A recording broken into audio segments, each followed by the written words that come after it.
네, 안녕하세요. 서쌤입니다. 기계요소 네 번째 제어용 기계요소입니다.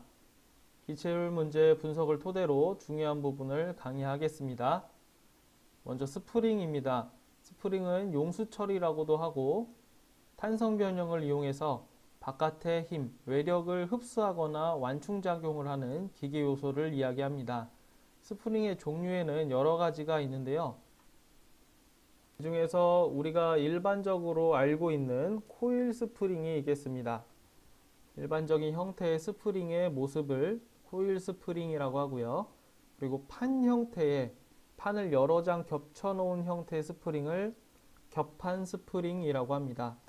그리고 형태에 따라서 원형 봉의 형태를 가지고 있는 토션바가 있습니다.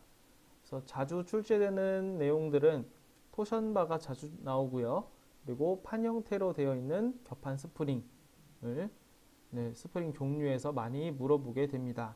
토션바는 원형 봉의 형태로 돼서 비틀림 모멘트에 의한 복원력을 스프링으로 해결하는 것이죠. 나머지 스프링 종류도 한 번씩 확인해 보시면 되겠습니다. 스프링에서는 스프링 설계가 자주 출제가 되는데요. 그 중에서 이제 스프링 상수가 있습니다. 스프링 상수는 스프링의 억센 정도를 나타내는 숫자가 되겠고요. 그리고 스프링 상수를 구하는 공식은 K는 델타분의 P. 여기서 델타는 변이량이라고 하는데 변이량은 스프링이 늘어난 양을 이야기합니다. 그래서 스프링이 이렇게 걸려져 있을 때 하중에 의해서 P라는 하중에 의해서 걸려져 있을 때 늘어나게 되겠죠. 그래서 그 늘어난 양을 델타, 변이량이라고 합니다. 그래서 스몰 k, 스프링 상수 스몰 k는 변이량 분의 하중 이렇게 계산이 되는 것이죠. 그리고 이 스프링을 어떻게 연결하느냐에 따라서 병렬 연결인지 직렬 연결인지에 따라서 스프링 상수의 합을 구하는 공식이 달라집니다. 그래서 그림을 함께 보면 병렬 연결부터 보겠습니다. 2번이 병렬 연결이죠. 스프링을 병렬로 연결했을 때 스프링 상수를 구하는 공식은 얘를 K1이라고 하고 K2라고 하면 병렬 연결일 때는 K1 더하기 K2 이렇게 더해줄 수 있는 것이죠. 하지만 직렬 연결일 경우에는 K1이고 K2라고 했을 때 역수를 취해줍니다. K1의 역수 더하기 K2의 역수를 해서 더한 값에 역수를 다시 취해주는 것이죠. 예를 한번 들어보겠습니다. K1이 1이라고 하고 K2가 2라고 했을 때 병렬 연결했을 때 스프링 상수는 그냥 더해주는 것이죠. 1 더하기 2 그래서 3이 나오는데 K1이 1이고 K2가 2일 때 직렬 연결에서는 1분의 1은 그냥 1이죠. 그리고 2를 역수를 취해주는 것이죠. 역수 2분의 1 얘를 더해주면 2분의 3이 되는 것이죠. 근데 여기서 끝나는 게 아니고 역수를 한 번 더 해줘야 되는 거죠. 얘 뒤를 바꿔줘야 된다는 얘기입니다. 그래서 3분의 2가 되겠습니다. 병렬 연결할 때랑 직렬 연결할 때랑 스프링 상수의 값이 달라지는 것을 볼 수가 있습니다. 추가적으로 스프링의 용도를 한번 살펴보겠습니다. 스프링의 용도를 묻는 문제도 자주 출제가 됩니다. 그래서 충격 에너지를 흡수하는 목적으로 가장 많이 쓰이죠. 그래서 자동차의 현가 장치, 영어로는 서스펜스라고 하는데요. 이 움직임의 충격을 흡수해주는 장치들을 현가 장치라고 합니다. 그리고 힘과 변형의 원리를 이용해서 저울 등에도 쓰인다. 힘을 측정하는 저울 등에도 쓰일 수 있습니다. 그리고 시계 태엽의 스프링, 그리고 총의 방아쇠 스프링 이런 것들로 그 용도를 유추해 볼 수가 있겠습니다.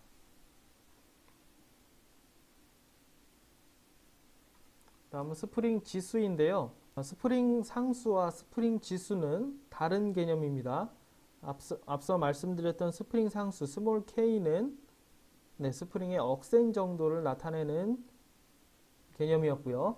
스프링 지수는 코일에서 평균 지름과 소선 지름의 비라고 합니다. 그래서 평균 지름과 소선 지름의 개념을 알아야 되는데요. 전 페이지를 한번 보겠습니다. 압축 코일 스프링에서 이 압축 코일 스프링 그림에서 이 그림을 자세히 보면 이 코일 스프링은 결국에는 철사, 굵은 철사를 동그랗게 꼬아서 만든 스프링이죠. 그래서 이 철사 자체에도 지름이 있습니다. 그렇죠? 빨간색으로 표시한 철사 재료 자체의 지름, 그리고 파란색으로 표시한 스프링의 지름, 이 옆에서 본 스프링의 지름, 그래서 파란색으로 표시한 지름을 코일의 평균 지름이라고 하고, 빨간색으로 표시한 지름을 소선의 지름이라고 합니다. 소선의 지름.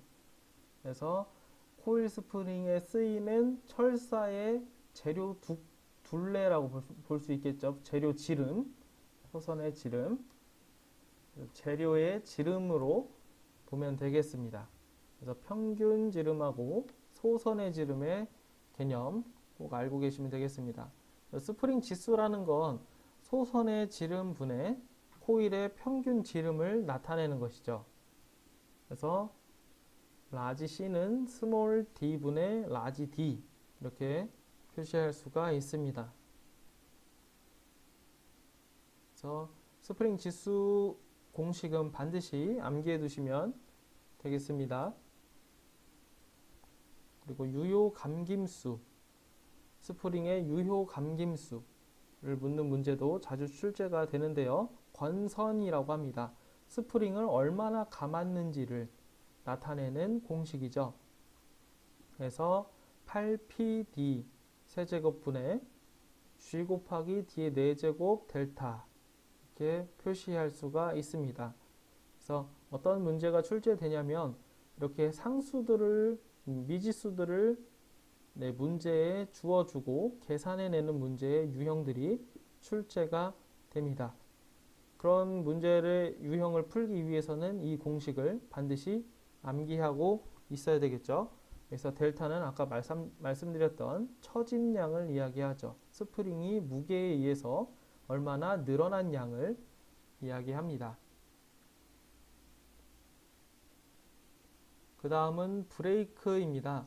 마찰력을 이용해서 운동 에너지를 열 에너지로 바꾸어서 정지시키는 기계 요소를 이야기합니다.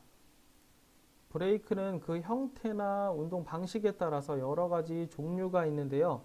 하나씩 보도록 하겠습니다. 먼저 블록으로 누르게 해서 회전하는 드럼을 정지시키는 것을 블록 브레이크라고 합니다. 자전거 앞바퀴를 보게 되면, 앞바퀴나 뒷바퀴를 보게 되면 브레이크 핸들을 눌렀을 때 앞쪽에 블록이 디스크를 꾹 누르게 돼서 정지가 일어나게 되죠. 그때 사용하는 대표적인 블록 브레이크가 바로 자전거에 쓰이는 브레이크입니다. 다음 밴드 브레이크입니다. 레버를 이용해서 드럼의 바깥 부분에 줄을 장력을 주어서 당기는 것이죠. 인장력을 주어서 마찰이 일으켜서 제동하는 장치. 밴드를 이용해서, 줄을 이용해서 브레이크를 정지시키는 장치를 밴드 브레이크라고 합니다.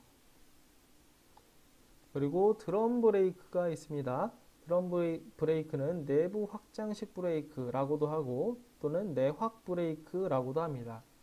그래서 아래 그림을 보면 이렇게 드럼이 있고요. 드럼은 이제 바퀴와 연결되어 있겠죠. 이 안에 이렇게 브레이크가 있습니다. 파란색이 브레이크죠. 그래서 브레이크를 주게 되면 이 내부에 있는 브레이크가 밖으로 확장이 되는 것이죠.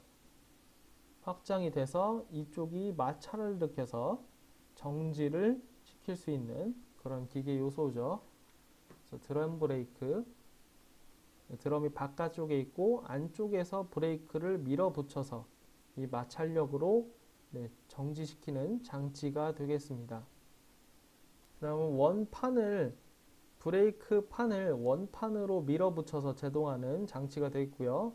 원추라고 하면 원뿔 형태죠. 원뿔 형태의 판을 밀어붙여서 브레이크를 잡는 것을 원추 브레이크라고 합니다. 그래서 원판 브레이크와 원추 브레이크는 축 방향으로 힘을 주어서 정지를 시키기 때문에 추각 브레이크라고도 합니다. 추각 브레이크. 그래서 다음 중 추각 브레이크로 맞는 것은 이라고 주고 여기 있는 브레이크의 종류를 보기로 주는 유형의 문제가 출제되기도 합니다.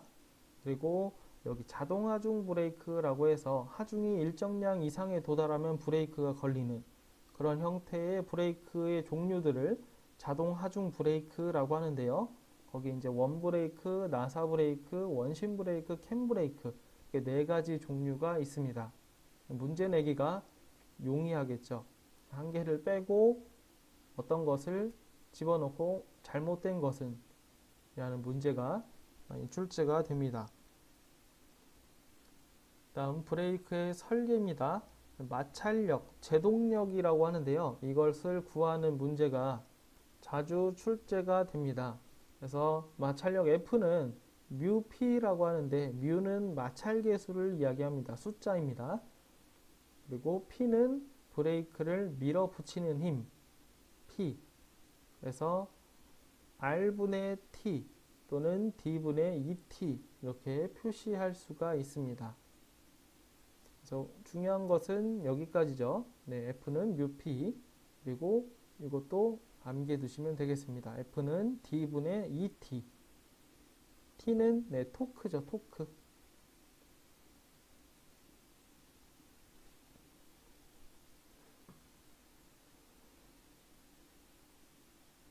다음은 마찰 전달 동력 공식도 알아두시면 되겠습니다. F는 마찰력 곱하기 속력, 속도.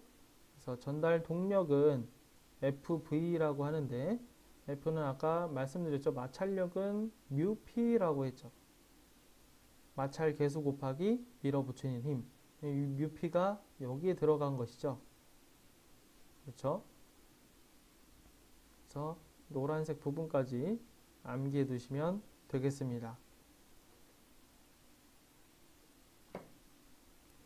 그리고 추가적으로 브레이크 용량을 물어보는 문제가 출제가 됩니다. 그래서 브레이크 용량 라지 Q는 뮤 스몰 q V라고 해서 스몰 q는 접촉 면압을 이야기합니다. 그래서 접촉 면압은 메가파스칼이 단위가 되겠고요. 그리고 V는 속도가 되겠죠. 이것을 다시 보면 A분의 H 마찰 면적분의 동력으로 볼 수 있고요. 우리가 마찰 전달 동력 H는 µPV라고 했죠. 그래서 이 µPV가 위에 되어 있는 세 번째 공식까지 볼 수가 있겠습니다. 그리고 단위는 메가파스칼 곱하기 미터 퍼 세크 단위가 되겠습니다. 그래서 여기까지 공식을 암기해 두시면 되겠습니다. 이상 마치겠습니다. 감사합니다.